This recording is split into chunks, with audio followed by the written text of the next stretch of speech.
கிட்ட மிஷின் வாங்கக்கூடிய ஒவ்வொரு கஸ்டமருக்கும் ஒரு 5 வகையான சீட் பால்ஸ் வந்து கொடுக்குறோம். 5 வகையான மரங்களோட விதைகள் வந்து அதுக்குள்ளே இருக்கும். அது வளர தேவையான இயற்கை உரம், ஃபெர்டிலைசர்ஸ் எல்லாம் சேர்த்து பால்ஸ் மாதிரி பண்ணி வைக்கிறாங்க. அதோட சக்ஸஸ் ரேஷியோ வந்து ரொம்ப அதிகம். ஏன்னா அது ஜஸ்ட் தூக்கி போட்டால் போதும், தண்ணி பட்டால் அது உடனே வளர ஆரம்பிச்சிடும்.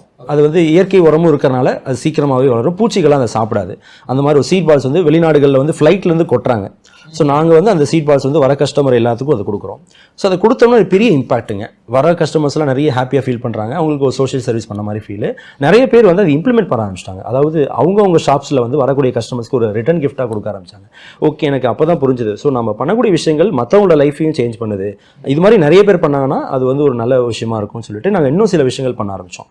என்ன அப்படின்னா, நான் லைஃப்பில் கஷ்டப்படுறப்போ அப்துல் கலாம் ஐயாவோட புக்ஸ் வந்து ரொம்ப யூஸ்ஃபுல்லாக இருந்துச்சு. அதை படித்து பார்க்குறப்போ ஜஸ்ட் ஏதாவது ஒரு பேஜ் கூட அவர் லைஃப்பை மாற்றலாம். அந்த மாதிரி ஒரு விஷயம், ஒரு இனிஷியேட்டிவ் பண்ணியிருக்கோம்.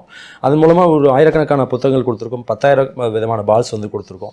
அண்ட் வந்து அவருடைய ஃபோட்டோவும் அவருடைய கோட்டும் கொடுத்த மாதிரி ஒரு ஃபோட்டோ லேமினேட் பண்ணி கொடுக்குறோம், ஒரு நம்மளோட ஞாபகார்த்தமாக. இது மட்டும் இல்லாமல் மிஷினோட ப்ரைஸ் வந்து 41,300 எங்கள்கிட்ட. இப்போ எல்லாத்துக்கும் ஸ்டாண்டர்ட் ப்ரைஸ் தான் கொடுக்குறோம். பட் ஆனால் மாற்றுத்திறனாளிகளுக்காக ஒரு 10% டிஸ்கவுண்ட் ஒதுக்கியிருக்கோம். அது பண்ணுறதுனால மற்ற கம்பெனிஸும் இதே மாதிரி அவங்களோட ப்ராடக்ட்டில் ஒரு 10% டிஸ்கவுண்ட் கொடுக்குறாங்க. ஸோ இதனால் அந்த ஒரு குறிப்பிட்ட விஷயம் வந்து பரவறனால நிறைய பேருக்கு பெனிஃபிட் இருக்குது. அதே மாதிரி ரீசெண்டாக அந்த அமரன் படம் பார்த்ததுலேருந்து ஒரு பெரிய impact. So military family, X military, அந்த மாதிரி அவங்களோட ஃபேமிலியிலேருந்து யார் வந்து பிஸ்னஸ் ஸ்டார்ட் பண்ணாலும் நாங்கள் அதுக்கு 10% டிஸ்கவுண்ட் கொடுக்குறோம். ஜஸ்ட் அவரோட ஐடி கார்டு கொண்டு வந்தால் போதும். அந்த மாதிரி விஷயங்கள் இனிஷியேட் பண்ணுறப்போ இதை மற்றவங்களும் பண்ண ஆரம்பிக்கிறாங்க.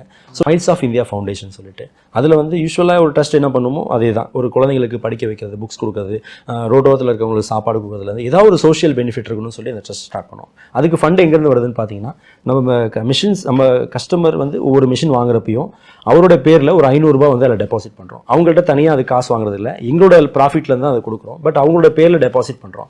அந்த மாதிரி ஒரு நாளைக்கு ஒரு 6 மிஷின் விற்கிதுன்னா ஒரு 3000 ரூபாய் டெபாசிட் ஆகும் எவ்ரிடே. ஒரு மந்தில் வந்து அது ஒரு வேல்யூ வரும், ஒரு 1 இயரில் அது ஒரு வேல்யூ வரும். ஸோ அந்த வேல்யூ யூஸ் பண்ணி நம்ம ஒரு சோஷியல் பெனிஃபிட்டுக்காக யூஸ் பண்ணுறோம். அப்போ அந்த கஸ்டமருக்கு வந்து ஒரு ப்ராடக்ட் வாங்குறதுனால ஒரு 10 பேர் சாப்பிட்ட புண்ணியமும் சேரும். அல்லது ஒரு குழந்தைங்களுக்கு ஒரு நோட் புக் அவங்களால அந்த டைமில் முடியாது, அவங்கள தேடி கண்டுபிடிச்சி கொடுக்குறது. அதுக்கு தான் நாங்கள் இருக்கோம். ஸோ நம்மளோட வேலை என்னென்னா, யாருக்கு தேவையோ அவங்களுக்கு கொண்டு போய் அதை சேர்க்கணும். அப்போ அவங்களுக்கு இன்டெரக்டாக அதோட பெனிஃபிட் வந்து அவங்களுக்கு போய் சேருது, ஒரு திருப்தி சேருது. ஸோ இந்த மாதிரி விஷயங்களை நாங்கள் இனிஷியேட் பண்ணியிருக்கோம்.